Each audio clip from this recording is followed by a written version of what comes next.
Heaven is for Real, a little boy's astounding story of his trip to heaven and back. You've been listening with rapt attention, I know, these last few days. Todd Burpo is both the author and the father of this little guy who, at age 3 and 10 months, had this remarkable experience. He mentioned in the clip previously, Armageddon. Now, I was shocked when I heard this. Now, he's 12 on that clip, but still, how did he know the word Armageddon? I mean, well, he didn't. Where did he come up with that? Yeah, he didn't use that word when he was sharing it with me, but he was about 6 at the time. And I think, many times when your reader's trying to connect with what he's describing, sometimes, a lot of people say, well, he didn't use the word Trinity. No, he didn't. That was my word, but we knew what he was trying to explain. But he said, Dad, there's going to be a war, and this world is going to be destroyed.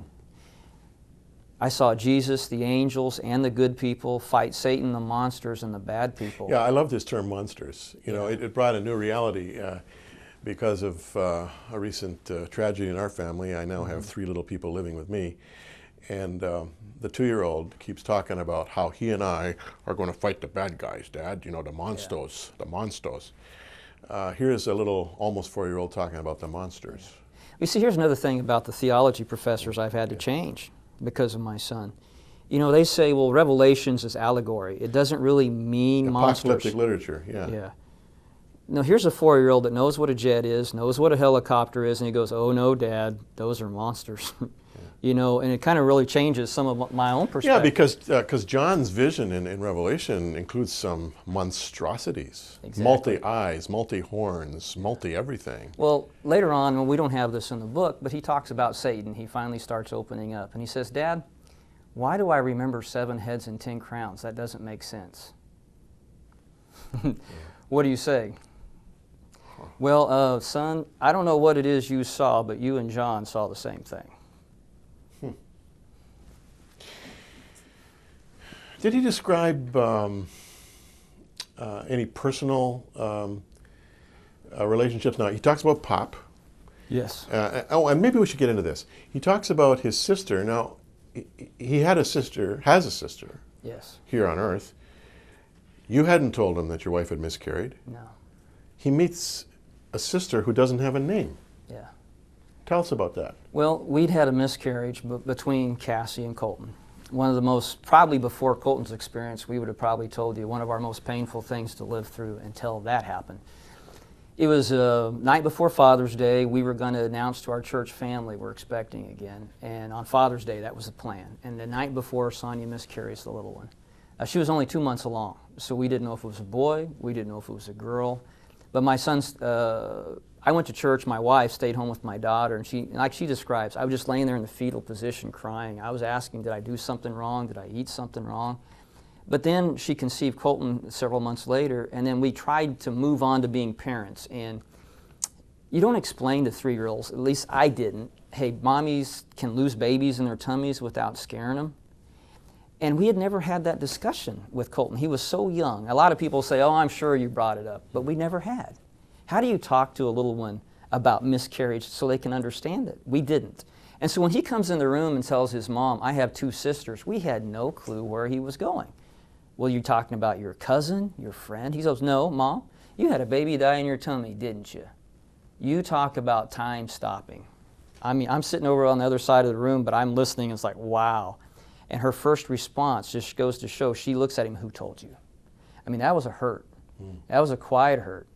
And he's like, well, she did. She told me. He turns around to walk away. Mom explodes. I mean, you don't tell me something like that and walk away. And I remember him looking at me like, Dad, help. And I'm like. So her response was anger. Oh, it hurt. I mean, you think there's some hurts inside you've dealt with, you've moved on, but you haven't. And we found that out that day. We hadn't dealt with that hurt. We had tried to bury it. We had tried to think about something else, but it was still in there. I would have thought she'd be thrilled to hear this. Well, the fact that she'd lost a baby is that's what hurt. Yeah. Then he starts to describe her. Well, she looks like you. And she can't wait for you and Dad to get to heaven. I remember him looking up to me and saying, Dad, I told her you give her a hug when you get to heaven. You always give your kids hugs. And we've tried to ask him for her name. What's her name? Well, Dad, you never gave her a name. all of a sudden that pain was replaced by a peace. It was so incredible because we went from excruciating pain, kind of like the doctor pointing to the hurt, to a healing that happened so quick. That was a big reason why God told me we had to write the book. When I was wrestling with God, I put my son out there. Yeah. He's like, well, Todd, do you remember the peace you experienced when you found out about your daughter? I'm like, oh yeah, God, I'll never forget that. And he's like, is it right for you to keep that to yourself? That change from pain to peace was huge. So the Lord would be thinking about all those millions of women who've had miscarriages. How about the dads? You know, dads write us? Oh, and dads too. Yeah, sure, incredible. The book's called Heaven is for Real, Little Boy's astounding story of his trip to heaven and back. And we're making this book available to you for your best ministry gift. Here's how you can get it. Heaven is for Real is the true story of the 4-year-old son of a small-town Nebraska pastor who during emergency surgery slips from consciousness and enters heaven. He survives, and young Colton begins to share how he met his miscarried sister, whom no one had told him about. And she comes up and gives me a big hug and tells me she's my sister, and then she explains what happened.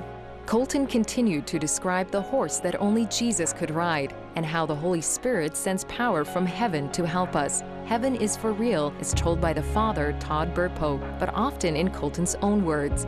The message is simple: heaven is a real place. Jesus really loves children, and be ready, there is a coming last battle.